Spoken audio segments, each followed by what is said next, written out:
Good evening and welcome to this reflection in these days of COVID-19. I hope you've had a wonderful bank holiday Monday and have had an opportunity to be outside in this beautiful weather. We thank God for it, and we continue to pray and to stay safe and well in these days. Bible study is on Tuesday at 8 o'clock. Prayer time is on Thursday at 8 o'clock, both on Zoom.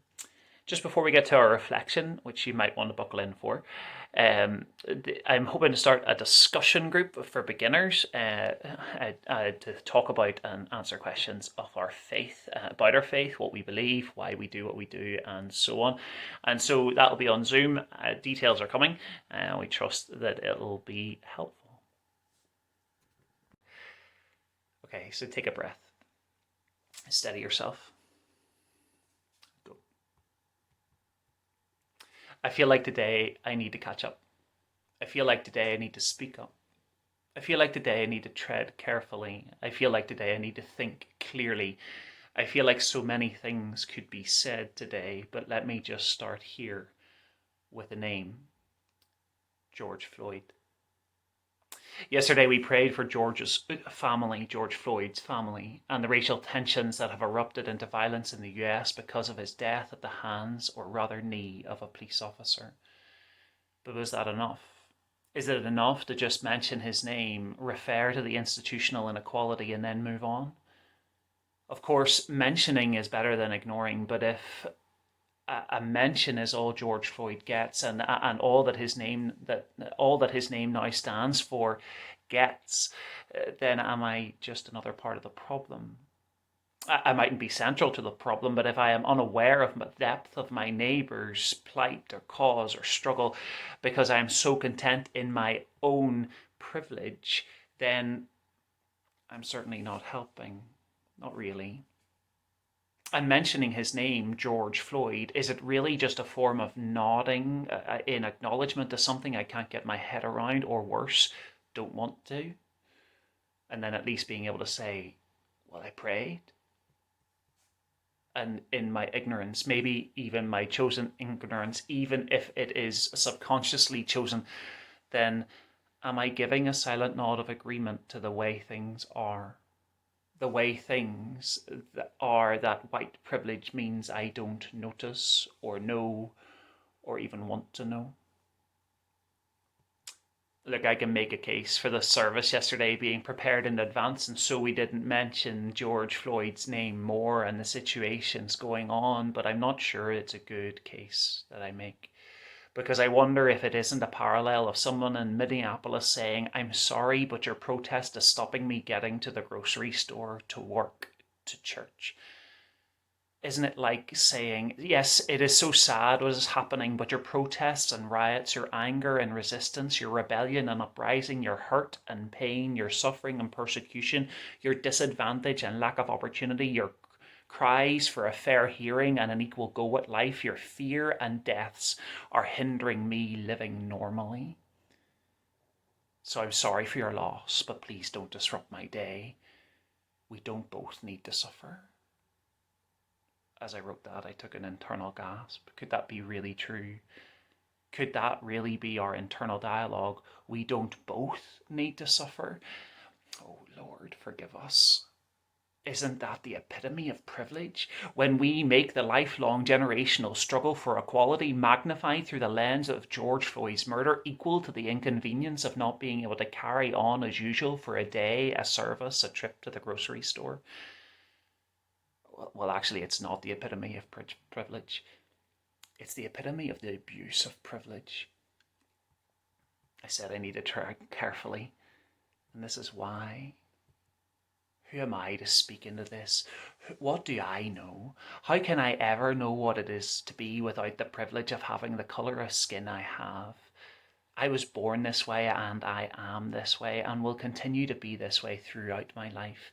I have privilege, but I have no idea of just how privileged I am, and I can't know because I will never live on the other side of my privilege. In these days, the word privilege has taken a beating because privilege is a good thing. We say it is a privilege to meet someone important or in authority who is busy, We are called privileged.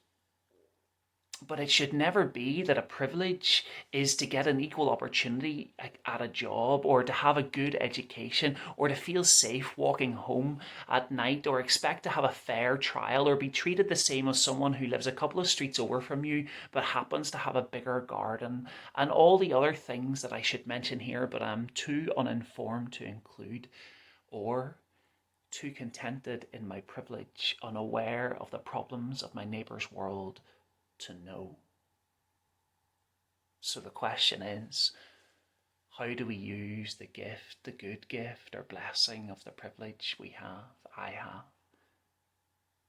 Do I use it to bring others up, or to carry on with my life continuing to ignore the struggles of my neighbours?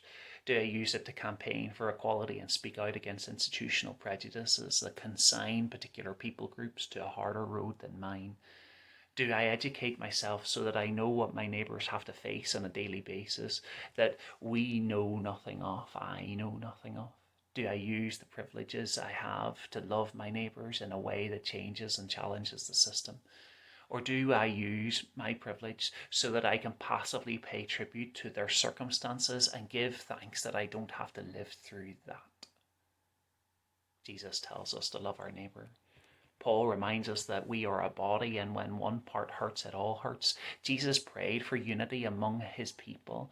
God sent his Son to make reconciliation with us, and as his followers, shouldn't we do more than just walk his way and watch his actions? Shouldn't we follow his example?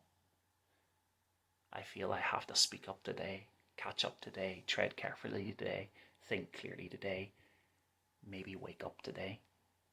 I don't know if I've done all that, but maybe I've cracked one eye open a little further. But I don't think I can leave it here today and just move on. Surely today, and as long as the day is called today, I need to pray and then seek to make a difference, change the world, take the advantage I have because I am white, and learn. At the very least, learn why George Floyd actually died, not just that a police officer knelt on his neck for too long while ignoring the pleas of the crowd around him, but what created the environment, the system that makes that possible. And then to ask, is that mirrored here? Who might be disadvantaged by the systems that serve me, that provides me with privilege? Under the direction of God, who am I with my privilege meant to serve, to help, to bless? Let's pray. Lord, help me see my neighbours. Help me see my true self. Help me see how you see my neighbours. Help me see how you see me. Help me know my neighbours. Help me know how I can love my neighbours. Help my neighbours. Help me use what I have been given to help those who are disadvantaged by the systems I benefit from. O Lord, help us. Amen.